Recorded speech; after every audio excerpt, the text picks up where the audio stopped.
A listener note. This story contains adult content and language.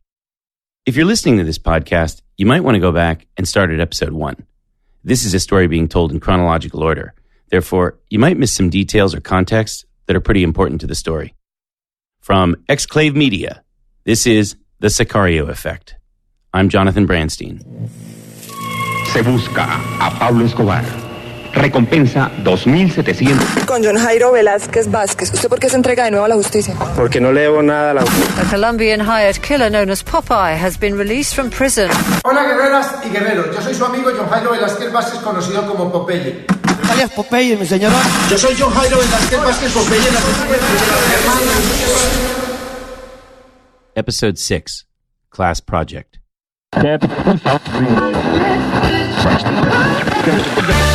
Have you heard of Popeye? No, not the spinach-eating cartoon character. One of Medellin's most dangerous and sought-after criminals. The right-hand man of Colombia's most dangerous drug baron, Pablo Escobar.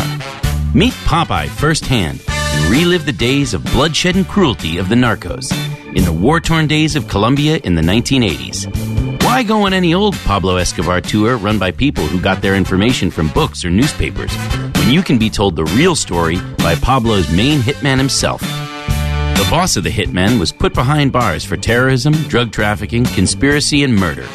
Popeye, now living a more tranquil life, is working exclusively to give our clients the most original and realistic account of the disturbing goings-on in the drug war that took place at the end of the last century. This once-in-a-lifetime opportunity to meet an ex-wanted criminal, one of the few who remains alive from his group, who can give you all the inside gossip, is not to be passed upon. What are you waiting for? Book an exclusive tour with Popeye today. There's a current phenomenon taking place in Medellin, narcotourism. Over the last few years, there's been a steady rise of visitors coming to the city, inspired by TV shows like Narcos, Alias JJ, and El Patron del Mal. They want to visit Pablo Escobar's grave or see the now empty Monaco building. The ad that I just read to you is an actual ad for a narcotour hosted by Popeye. Shortly after being released from prison, Popeye partnered with a local tour operator to provide personalized narcotours of Medellin, where you get to visit all the significant landmarks and hear all the sordid tales of murder, mayhem, terrorism, and narco-trafficking from the man himself. Most narco-tourists are just looking to enhance their Narcos TV show experience. However, some have more dubious intentions, such as the British man who recorded himself snorting cocaine off of Pablo Escobar's tombstone and then later posted the video to Instagram. In March of 2017, the American hip-hop star Wiz Khalifa came to Medellin to perform at a concert. During his visit, he made a trip to Pablo Escobar's gravesite. While visiting Pablo's grave, Wiz Khalifa posted several photos to his Instagram. The first image showed flowers the rapper had placed on Pablo's headstone. The next photo featured Wiz Khalifa himself smoking a joint next to Pablo's grave. Las fotos del famoso rapero Wiz Khalifa llevándole flores a la tumba de Pablo Escobar y posando frente al edificio Mónaco en el que el capo vivió. The Instagram posts each received around 180,000 likes. However, it wasn't without controversy. Ese sinvergüenza, en vez de haberle llevado flores a Pablo Escobar, le tuvo que haber llevado flores a las víctimas de la violencia de esta ciudad. The following day, when asked about it, Medellin's mayor, Federico Gutierrez, replied, instead of bringing flowers to Pablo Escobar, he should have brought flowers to the victims of violence in this city. He must offer an apology to the city. It shows that this guy has never had to suffer from the violence inflicted by these drug traffickers. He also added that the rapper was not welcome back. A large number of people, both Colombians and non-Colombians, upset over the photos, posted angry responses on Wiz Khalifa's Instagram. Perhaps feeling pressure from the heated reactions, Wiz Khalifa responded 2 days later. He posted a photo of himself looking at the camera, shrugging his shoulders in the, hey, I didn't know kind of pose, with his response underneath. Didn't mean to offend anyone with my personal activities in Colombia, but I'm glad we came and got work done and everyone was safe. Peace and love. So, before I got to Medellin, I asked Alejandro to help me find some other people to interview. My first thought was to interview victims, which would be the obvious juxtaposition to Popeye. Or perhaps a journalist familiar with the narco culture of Colombia. The day after I arrived in Medellin, Alejandro put me in touch with his friend, Mauricio Builes, an award-winning journalist and professor of journalism at IAFIT, a top university in Medellin. Originally a conflict journalist, Mauricio is a frequent contributor to the popular Semana magazine. In 2016, he received the prestigious Simón Bolívar National Journalism Award for his multimedia project reporting on the 10-year peace and justice process in Colombia. When I finally connected with Mauricio, he had a different plan. Rather than interview him, he wanted me to speak with a few of his students. It actually seemed quite odd to me at the time. Not because I thought they couldn't help or wouldn't have anything meaningful to say, but because none of them were even alive during the time of Pablo Escobar.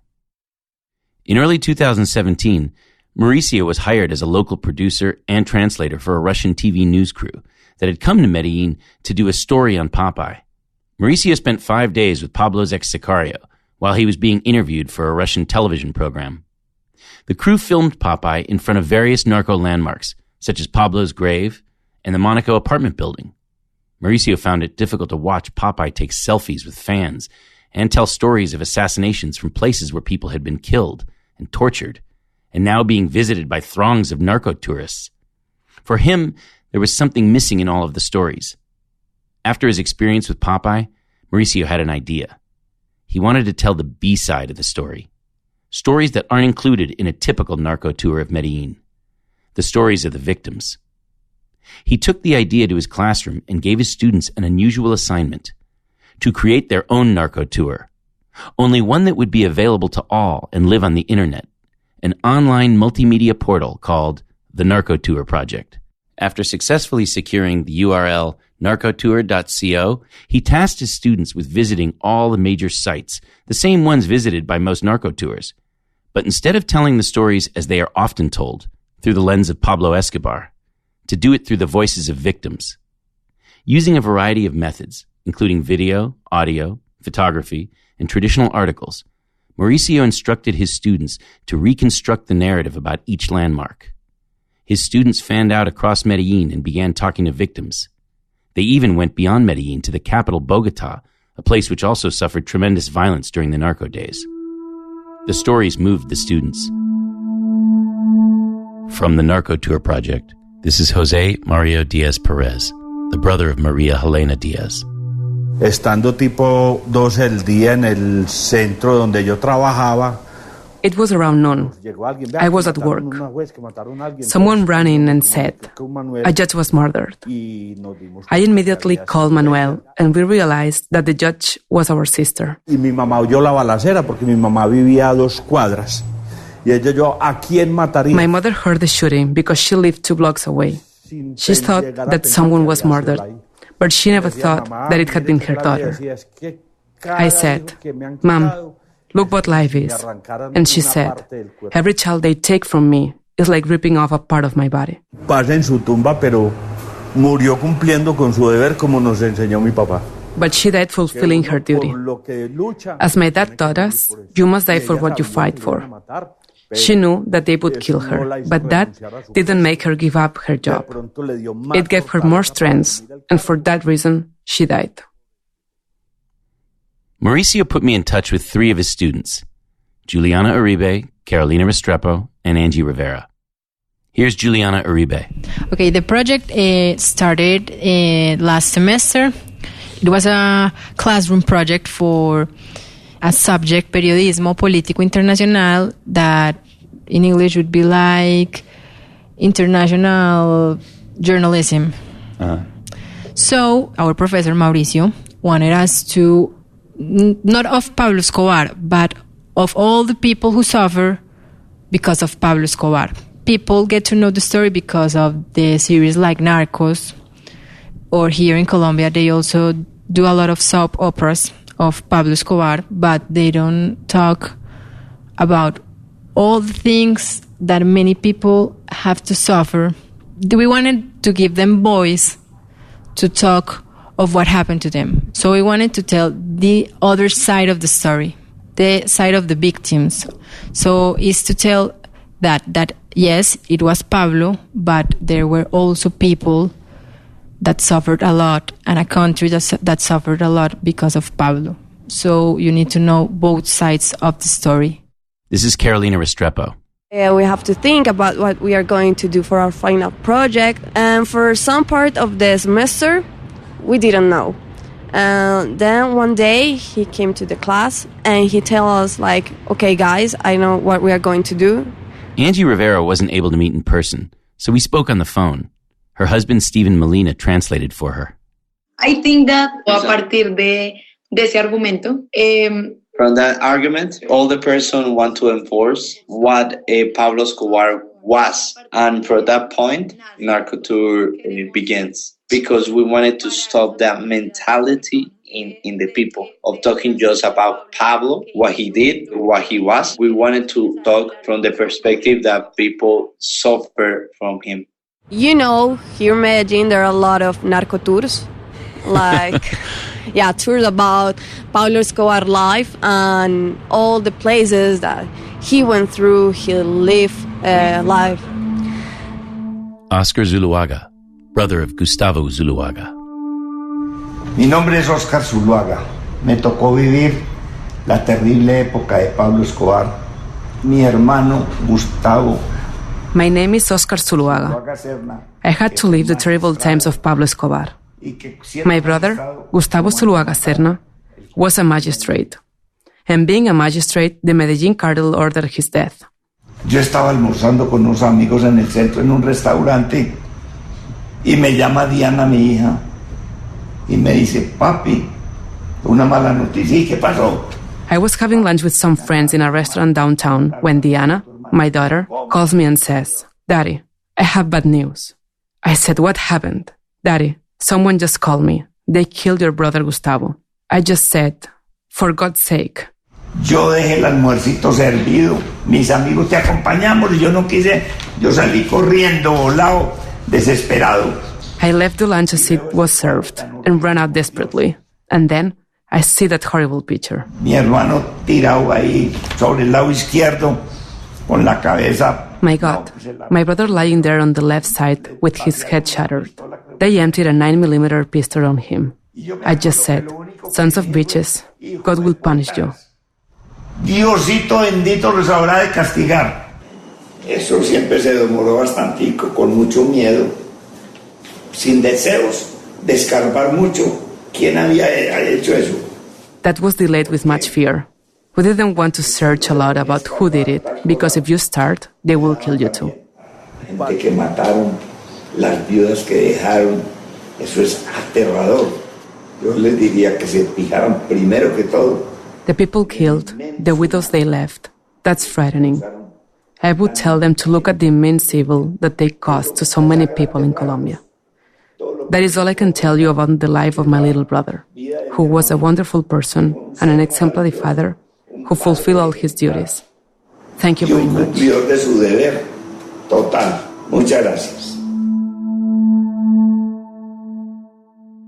I think that the problem is when you're outside this country and you saw all of that in like Narcos or in like El Patrón del Mal, people want to came here to Medellin and saw all of that and try to recreate it and try to go to the place that they are talking about. I think that happened here in Medellin also. Oh, of course. People want to come here and they want to go to the house where Pablo Escobar was killed, and they want to go to visit their grave, and they want to go and visit Nápoles. And I think that is a problem. Yeah. It's becoming a show more than information and more than like educational. What do you think about that? It's a little bit I mean, is it sensitive for you? When we talk about it here in Medellin, it really moves us. It has become like taboo conversation. Yeah. Because it's really heavy talking about it. There's a lot of victims, there is a lot of death, blood, everything in it. It's not so easy to talk about it. It's complicated to reach to people, say, hey, you remember Pablo Escobar? And because here in Medellin, we have in that time a phenomenon, because Pablo Escobar, for a lot of people here in Medellin that doesn't have all the right economics and all of the background, things, privilege. he was like a god. He really played like that Robin Hood role here. Do you encounter any resistance making this? Yes, for people to talk about their stories of what happened to them. The thing is that here we don't like to talk about it. Why is that? Because it was a man that did a lot of harm to our city and also to our country. My mom used to tell me that she was afraid to go outside at night, and she was young, and when you're young you want to party and go outside, but there's always this fear so that they may put a bomb and the place you will be will explode, because that was him. It was a war between them. That was his idea. The war between Colombian government and Pablo Escobar. So many people don't want to talk about it because it's like a taboo. But that was like one of the problems. A lot of people don't want to talk because it reminds them of very dark times here. But some of the people we interview, they were thankful because we were hearing them. Yeah. So I think it was difficult, but at the time it was satisfying because these people were thanking us for hearing them. When you tell the story of Colombia, when people look at society in Colombia, you can't exclude Pablo Escobar from this conversation. I'm not talking about history. I'm just talking about the impact that it's had. There'll never be a time. It's impossible because las generaciones de los barrios populares, the generation of the popular neighborhood, especially, they grew up with that mentality of becoming a next Pablo Escobar. There is one neighborhood here that is called Aranjuez, and there started the first hitman of Pablo Escobar. Pablo became the figure or the model to follow. So the young people, the ones that are going to the future, they grew up with that mentality. Then they leave it to the next generations to come. There is impossible to cut out that history because there is a retransmission that is alive now. And in the neighborhoods, the young people, they fight. They have some mentality to be an ex Pablo Escobar. Well, here in Medellin we have something that is called comunas, like the favelas in Brazil. And from that time, that was like really dangerous parts of the city. They even at this moment have something that is called like invisible like lines that you can pass if you are not from that place, because you are going to get into so much trouble. Even you can get killed. Exactly. So in that time, it was more dangerous than is right now. And he built like an entire neighborhood for them from scratch. Okay. They gave them new house and a lot of things. And for them, to someone just came and, okay, I'm going to give you everything you have been asking for the government. And because, I can and I want. It's really, I think it's heavy, and in a kind of way, I can understand those people for loving him the way they do. Sure. Did, actually.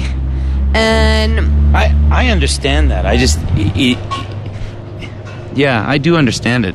It grew. But it's also, it's amazing the power of the myth. Yeah, of course. It really is a testament to that because,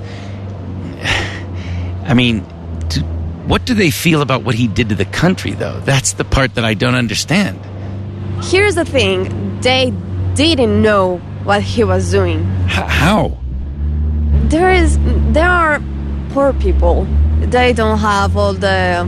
I understand not having access to, say, televisions, newspapers, literacy. Yeah, and not only that. It's that they saw in him something different. So a person that cares about them, that really tried to help them, he didn't do anything bad to them. Yeah. In that kind of way, I cannot understand them. Of course, I don't agree with all that he No. did in the past. It's for me, it's really sad. It's really complicated to even explain it, because even though I wasn't born in that time, sure, it grew with the city. Mm-hmm. My parents lived it. Yeah. My sister, even when she was like a newborn, lived it, because they were in the house, and at some point of the night there were bombs and there were gunshots and all of the things, and they were scared to just leave the house, and it was really complicated. So when you heard all that stories, you're like, oh my God, yes. And when you live here, and when you know the story, and when you hear other people saying, you're like, oh my God, yes, it happened. It's important.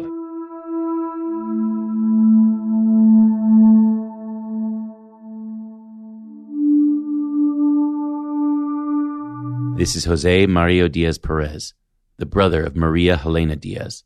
Estando tipo 12 del día en el centro donde yo trabajaba, nos llegó alguien, vea que mataron una juez, que mataron a alguien. Entonces ahí mismo me comuniqué con Manuel. I think that after the death of Maria Elena, life changed in this house, because she was the center. She was the oldest of the sisters. Nos llegó alguien, vea que mataron una juez, que mataron a alguien. Entonces ahí mismo me comuniqué con Manuel. It was around noon. I was at work. Someone ran in and said, a judge was murdered. I immediately called Manuel, and we realized that the judge was our sister. My mother heard the shooting because she lived 2 blocks away. She thought that someone was murdered, but she never thought that it had been her daughter. I said, Mom, look what life is.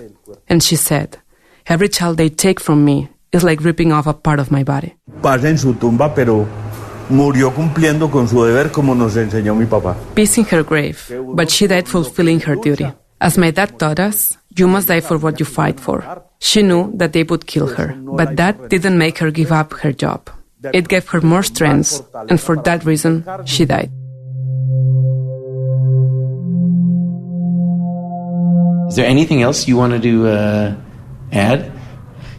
This page is like a great opportunity to know the real story of El Cartel de Medellin, and the idea is that it will continue growing because we have a lot of work to do. Please visit narcotour.co. That's NARCOTOUR, narcotour.co. If you're enjoying the podcast, please subscribe, rate, and review. Seriously, it helps. I hate bothering everybody for this, but I gotta do it. Please visit our website for a full list of credits and some cool bonus materials, like photos, videos, and declassified documents at thesicarioeffect.com. If you're not sure how to spell it, it's the name of the podcast. Or you can follow us on Instagram at The Sicario Effect, or on Twitter at Sicario Effect. There is no the in the handle. And on Facebook at Exclave Media. I'm Jonathan Branstein, your host and writer. The show is produced by me, Caitlin Tyrrell, Ernie Hurtado, and Matt Olson. Our editor is William Broughton. Our engineer, sound design, and mix, Ernie Hurtado. Co-producer, Esteban Orozco. Music composed by Preston Nowakowski. Artwork, Juan Felipe Orozco. Additional music is composed by William Broughton. Interview translator, Alejandro Caseño. Additional translation, Juliet Restrepo, Cristina Madrid. Production support was provided by Daniel Uria. Special thanks to Laura Kate Jones, Mauricio Builes, Alejandro Brugas, Alejandro Doring, Alexandra Doring, Tim Fufus, Tom Freston, Ross Bernard, Kelvin Wells II, Saad Moseni, Yoshi Obayashi, Jeff Frankel, Stephen Molina, and the fabulous Los Hermanos Orozco.